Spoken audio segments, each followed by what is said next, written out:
This is my reading of Daddy by Sylvia Plath. You do not do any more black shoe, in which I've lived like a foot for 30 years, poor and white, barely daring to breathe or I chew. Daddy, I have had to kill you. You died before I had time, marble heavy, a bag full of God, ghastly statue with one gray toe, big as a Frisco seal, and a head in the freakish Atlantic where it pours bean green over blue, and the waters off beautiful Nauset. I used to pray to recover you, Ach du, in the German tongue, in the Polish town, scraped flat by the roller of wars, wars, wars. But the name of the town is common. My Polack friend says there are a dozen or two, so I never could tell where you put your foot, your root. I never could talk to you. The tongue stuck in my jaw, it stuck in a barbed wire snare. East, east, east, east.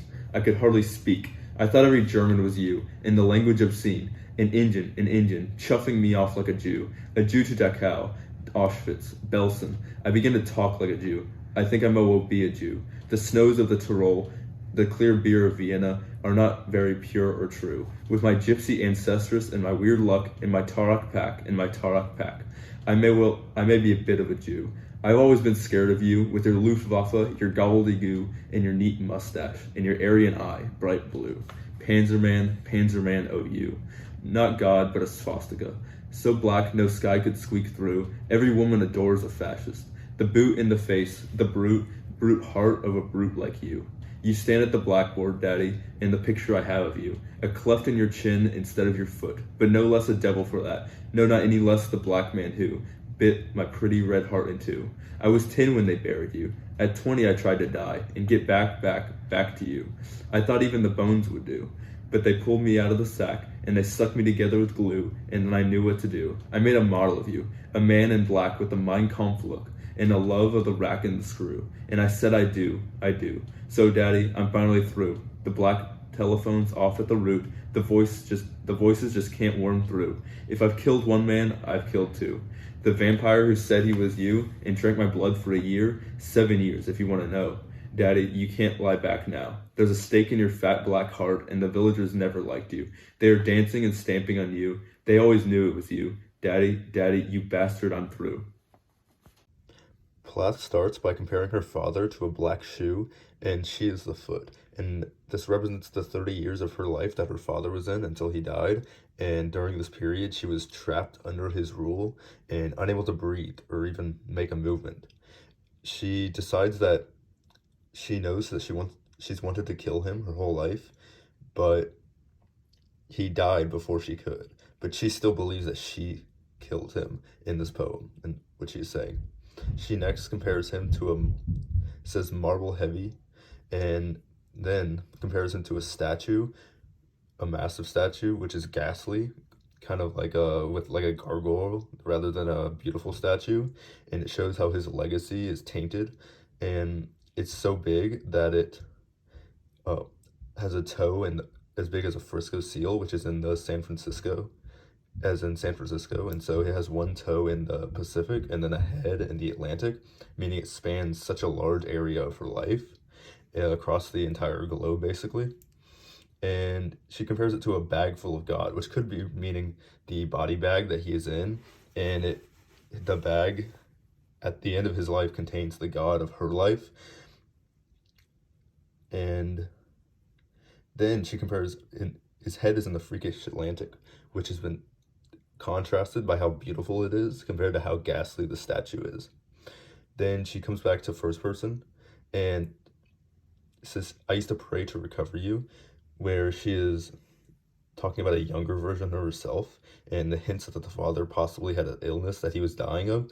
And at one point, she did hope that he would recover and get better, but we know that he didn't. And then she's Ach du is German for OU, which is a sigh at like her father, and she is kind of rather tired of him. Then it describes a Polish town using a German tongue, which has been completely flattened by the war, which could be the town that her father came from, because we know that Plath's father was a German immigrant, so he could have come from one of these towns. And the name of the town this town is so common, meaning that thousands of these towns were around during this period that were completely destroyed by the several wars across Europe. And so she never learned where her father was from. This is back in which she's saying which her meaning. She never learned where her father was from, and by saying put your foot at your root, she doesn't know where her roots are or her father comes from, because she could never talk to him. Her tongue was stuck in her jaw, meaning it was so uncomfortable to speak with him that she would just rather not. She could never get him to open up about his home, and it was stuck in the barbed wire represents just how stuck it was that she couldn't bear to open up to her father and speak with him. And then she speaks more German, but she's stuttering, meaning that she's just saying I in German, meaning that she could be not that comfortable with the language. And then she immediately says I in English, meaning that she would much rather speak English than German. And she struggled with that. And she could hardly speak, which could also mean that she could hardly speak German, which was the language that her father most likely spoke. And we learned that I thought German was you. Her father was most likely German, and the language obscene, which means that she found the language to be rather despicable, and she hated it because she couldn't speak it, but her father could, and it acted as a barrier between her and her father, and it most likely created one of the many separations that separated her father from herself. And then the language wasn't, she compares the language to an engine, and it chuffing, which was an onomatopoeia actually for the sound that a train engine makes, and off like a Jew. So she compares it almost to the language kind of sent her to a concentration camp, the language barrier, in which she was oppressed by her father. So the language barrier between her and her father kind of acted as like a medium for her father to be so the way he was towards her. Then he feels like I began to talk like a Jew. I think I might well be a Jew. She begins to feel like a Jew in her own household, and she feels like she's treated because her father's German, so she feels like, but she doesn't speak the language, so she feels like an outsider, and she's being treated that way by her father. And then comparing, she discusses the beautiful scenery of the Alps, and it's contrasted by the horrors that are going on just in the previous stanza in the concentration camp, and it just shows the contrast between those so similar areas that are so close geologically, but there's such a contrast in what is going on there. And then she comes back to discussing her actual ancestry, which she has gypsy female ancestors, which is an ancestress is a female ancestor. And my Tarot pack, that's a typical Tarot Tarot cards that gypsies carry. And so she uses this, which gypsies were persecuted by the Germans as well. So she uses this and kind of hints that she could possibly be an actual Jew, realistically. And then she moves back to discussing her father and how she was scared of him. She describes him as a Luftwaffe, which is the German Air Force. So he was kind of acted as an Air Force over her life, and she couldn't do anything without him seeing. And then gobbledygoo, your gobbledygoo, which could be the culture barrier between her and her father, in which he had all these outsider cultures that she didn't understand, and it kind of intimidated her. And then your neat mustache, Aryan eye, she felt that he was like the perfect German, and the Aryan eye shows how he was similar to that and would have been desired by the Nazis in Germany, and it kind of terrified her because he was so perfectly German. And yeah. And then Panzerman is a tank operator who operated a Panzer, which is a tank in German. And so he was kind of reckless and crazy about his life. Then, not God, but a swastika shows how previously she had compared her father to a bag full of God. So she was the God over her life. But he wasn't really God in the sense that you would worship to, but more of the swastika, like the oppressive force. No black sky, so black no sky could sweep through it. She was so oppressive to her that no light of day would get through. Her entire life was shrouded in darkness because of his oppression. And everyone adores a fascist, so she's kind of jealous that, or not jealous, but yeah, almost jealous that he, even despite his fascism in their life, and despite that he's so oppressive to her, women still flock to him, and that he would still hold romantic partners despite being abusive to them and her. And the boot in the face, the brute heart of a brute like you, shows that even though he was so brutal and cruel to people, he was still many outsiders outside of her family, and their family would still flock to him and found him attractive despite him being such a brute and brutal to her. You stand at the blackboard. This is just describing the last picture she has of him, which was when he was standing in a classroom. And despite him looking so nice in this picture, which is one of the only memories or one of the only images she has of him, he looks so nice in the picture, but because he doesn't have his foot up, like he would have had in real life. He would have his foot up against her, but it doesn't change the fact that he was a devil and that he was evil, and it doesn't change the fact that he was the same man who bit her pretty red heart in two, which could have two meanings because it kind of broke her heart that he was so abusive to her and treated her so horribly. But at the same time, we move down to the next line where I was 10 when they buried you. So he also broke her heart when he died. So despite him treating her so horribly, she still had feelings for him and she still cared for him deep down. And so it broke her heart in two ways. And that could also be an entendre in which pretty red heart in two, the two could mean the two ways that he broke her heart. And then I was 10 when they buried you. At 20, she tried to kill herself and she just says it's because she tried to get back to him and become closer to him. But it could also be due to the trauma of having to deal with such an oppressive father for so long. And she feels that the bones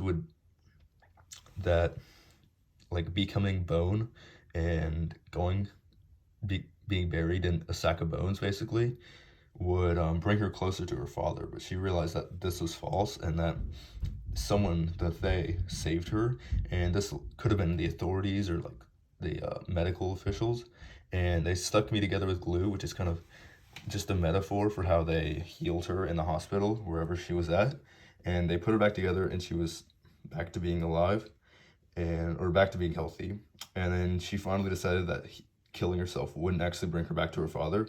So instead, she decided to find someone to take the place of her father. And in this case, she finds a young man who looks just like her father. He looks German. He looks like Hitler, is how it's described. A Mein Kampf look, which was the book written by Hitler. And this man, he was a perfect German, basically, and embodied what her father was, but he loved the rack and the screw. So he might have been handsome, but he also loved torture and he was cruel. And the rack and the screw are two medieval torture devices that are commonly referenced. And so he was still a cruel man, just like her father.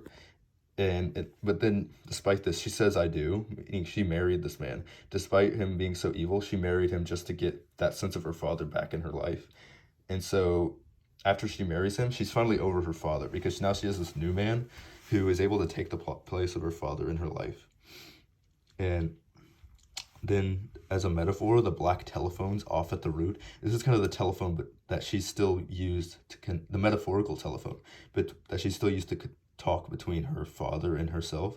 And it's off at the root, so it's completely unplugged, and there's no more connection. The line's cut between her and her father, and the voices just can't worm through. There's nothing's coming from her father. She can't hear him anymore. She can't speak to him, and he's no longer influencing her life because now she has this new man.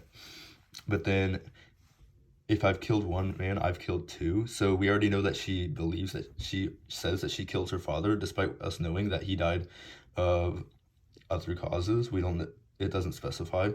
But I've killed two, so possibly her new husband, eventually, she wishes she killed him too, but she didn't actually. So he also died of other causes, despite outside of her killing him, even though she hoped that he would have died. And then the vampire, she compares her new husband to a vampire who was in her life, and he just basically sucked her blood and sucked her soul and made her the same thing her father did, made her not want to live. And she says for a year initially, kind of understating how bad it was, but then she says 7 years, which means that this man, they were married for 7 years, and that entire time he was abusing her and treating her horribly. And